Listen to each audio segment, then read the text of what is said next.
Catequese sobre São José, número 2. São José na história da salvação. Estimados irmãos e irmãs, bom dia.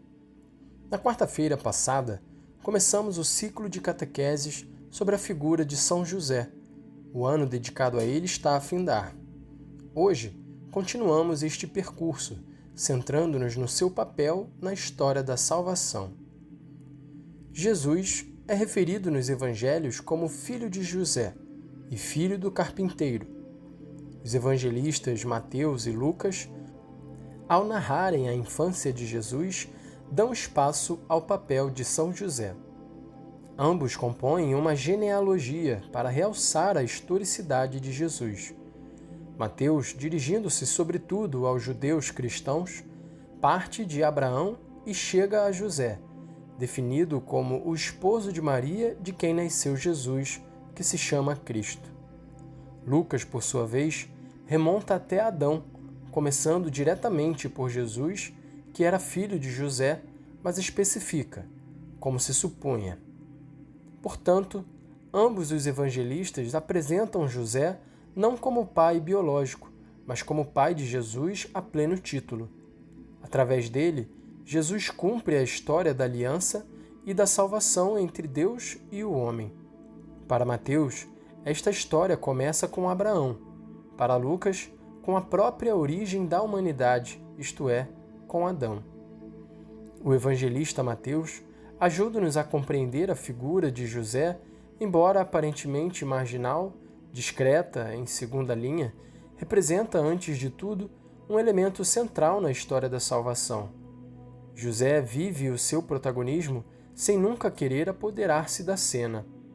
Se pensarmos nisto, as nossas vidas são tecidas e sustentadas por pessoas comuns, habitualmente esquecidas, que não aparecem nas manchetes dos jornais e revistas.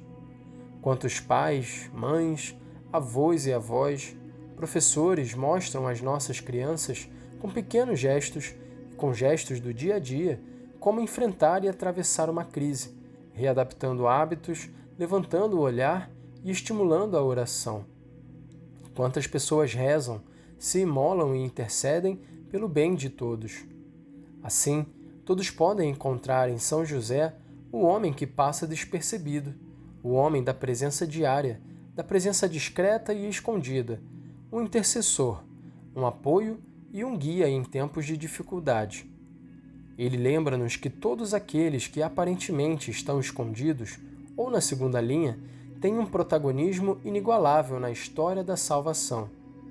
O mundo precisa destes homens e destas mulheres, homens e mulheres na segunda linha, mas que apoiam o desenvolvimento da nossa vida, de cada um de nós, e que, com a oração, com o exemplo, com o ensinamento, nos apoiam no caminho da vida.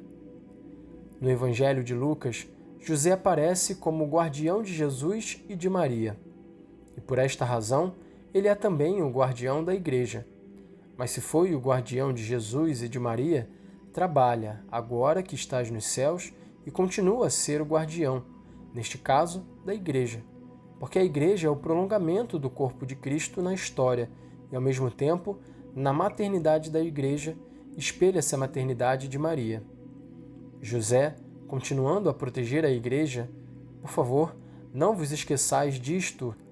Hoje, José protege a Igreja, continua a proteger o menino e sua mãe. Este aspecto da guarda de José é a grande resposta ao relato do Gênesis. Quando Deus pede a Caim que preste contas da vida de Abel, ele responde: Sou porventura o guarda do meu irmão?